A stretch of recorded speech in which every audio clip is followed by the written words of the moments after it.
we know, based on various news articles and public reports, that in 2018, Donald Trump talked about withdrawing from NATO. So, Ms. Flournoy, let me ask you, if the U.S. were to withdraw from NATO, would that help U.S. national security? No, I believe it would be catastrophic. Would it help Russia? Yeah, as I've said, I think any weakening of the transatlantic alliance plays into Vladimir Putin's hand, weakens deterrence, and strengthens Russia's ability to meddle in our affairs and to advance their objectives. Thank you. Donald Trump also questioned Article 5 of NATO, which is the core of NATO's alliance. If the United States were to not abide by Article 5, would that help U.S. national security? Any of you can answer that. It would be devastating. Right. Would it help Russia?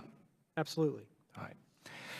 I also want to just quote from the national security strategy of the Trump administration. Quote, experience suggests that the willingness of rivals to abandon or forego aggression depends on their perception of U.S. strength and the vitality of our alliances, end quote. Another quote, we will redouble our commitment to established alliances. And then a third quote, the NATO alliance of free and sovereign states is one of our great advantages over our competitors, and the United States remains committed to Article 5 of the Washington Treaty. I hope the President reads his own national security strategy. So, Ms. Flournoy, you had mentioned about this 2% metric and that it might not make a lot of sense. So I agree that clearly our NATO allies ought to do more. But one reason the United States does more, that we have a higher percentage of military spending on GDP, is because we are a global superpower that responds to threats all over the world, not just Europe and Russia. Isn't that right? Right. Yeah. I don't think that 2% is an appropriate standard for the U.S. because we have global responsibilities that other European nations do not. So, in fact, we have bases in Japan and Korea in a way that Belgium does not, right? Correct. Now, the metric itself also doesn't make a lot of sense because, for example, Germany could say, hey, we're going to increase our defense spending by giving higher pensions to our military officers. That doesn't somehow help reduce U.S. defense costs, correct? That's correct. It's also why NATO has said a certain portion of the money needs to be spent on actual capability development and modernization, not just personnel. Thank you. And it seems like there's also, at least the way that the President talks about it, that somehow all these countries should be super grateful that the United States even has some military forces in their countries. I just believe that it's really mutually beneficial to both the U.S. and these other countries. So in fact, in one of the NATO countries, Turkey, for example, it is true, isn't it, that we launch airstrikes from Incirlik Air Base to go after ISIS targets in Syria? Yes, that's true.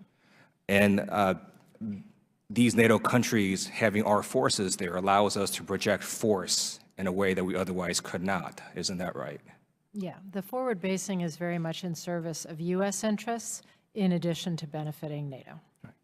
One of my colleagues asked, well, why didn't the media also sort of talk about this when the Obama administration made similar statements about NATO? Well, let me just suggest Presidents Obama and Bush never talked about withdrawing from NATO. They did not disparage Article 5 of NATO. They did not beat up on our allies the way that Donald J. Trump has. I previously served on active duty in the United States military. I believe our military is one of the greatest forces in the world. However, we are only stronger when we have our allies working with us. And I think Donald Trump is hurting our national security with his sort of bizarre view of NATO. And it also seems to me that he doesn't quite understand how the funding works with NATO, because whether or not France decides to increase its military spending doesn't mean that somehow U.S. defense spending through appropriations committees makes any difference at all. And with that, I yield back.